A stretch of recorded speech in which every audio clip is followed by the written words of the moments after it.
Hello guys, சிபிஎஸ்சில இருந்து ஒரு புது அப்டேட் விட்டுருக்காங்க. அதாவது ரீவேல்யூவேஷனுக்கு பேப்பர் வாங்குறதுக்கு இதுக்கு முன்னாடி 700 rupees இருந்தது இல்லையா? இப்போ நமக்கு 100 rupees பே பண்ணாலே போதும், உங்க ஆன்சர் பேப்பரை நீங்க கையில வாங்கிடலாம். ஒரு பேப்பருக்கு 100 rupees. இப்போ நீங்க physics, chemistry, mathematics 3 paper apply பண்றீங்கன்னா 300லயே முடிஞ்சிடும்.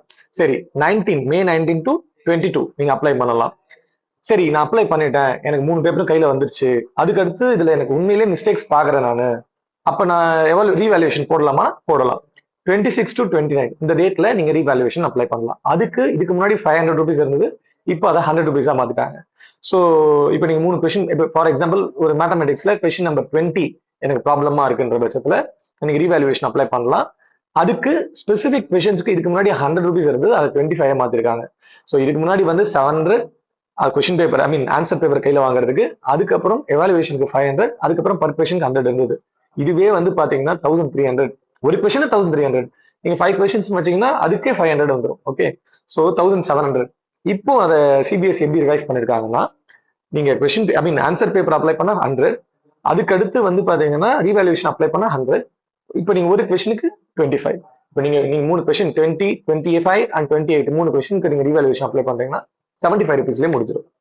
ஓகே, அண்ட் இன்னொரு முக்கியமான விஷயம் என்னன்னா, சப்போஸ் நீங்க ரீவேல்யூவேஷன் அப்ளை பண்ணதுக்கு அப்புறம் அதுல உண்மையிலேயே மிஸ்டேக்ஸ் இருந்தது, ஒரு மார்க் உங்களுக்கு வந்து 2 மார்க் இன்க்ரீஸ் பண்றாங்கன்ற பட்சத்துல உங்களுக்கு நீங்க பே பண்ண அமௌண்ட்டை ரீஃபண்டும் பண்ணிடுறாங்க. ஸோ லாஸ்ட் வீடியோல நம்ம சொல்லியிருந்தோம், சிபிஎஸ்சி பகல் கொள்ள அடிக்கிறாங்க அப்படின்னு சொல்லிட்டு. அதுக்கு இந்த வீடியோ வந்து ஓரளவுக்கு ஜஸ்டிஃபை பண்ற மாதிரி இருக்கு. ஏன் அப்படின்னு பாத்தீங்கன்னா, நம்ம சப்போஸ் அவங்க சைடு மிஸ்டேக் இருக்குன்ற பட்சத்துல ஆப்வியஸ்லி நம்மளோட மணியை ரீஃபண்ட் பண்றாங்க இல்லையா?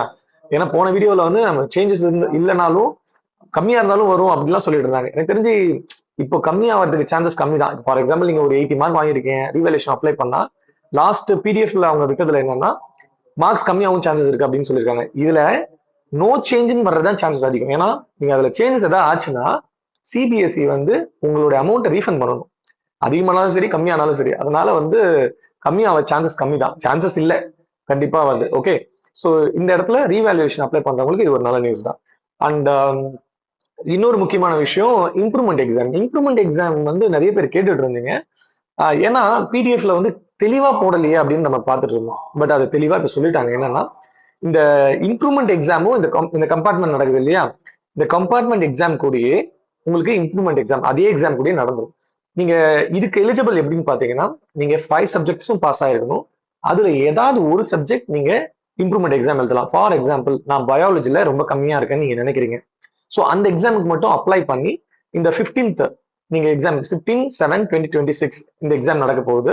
அன்னைக்கு நீங்க கம்பார்ட்மெண்ட் எழுத வந்த ஸ்டூடெண்ட்ஸ் கூடயே போயிட்டு இம்ப்ரூவ்மெண்ட் எக்ஸாம் எழுதுவீங்க.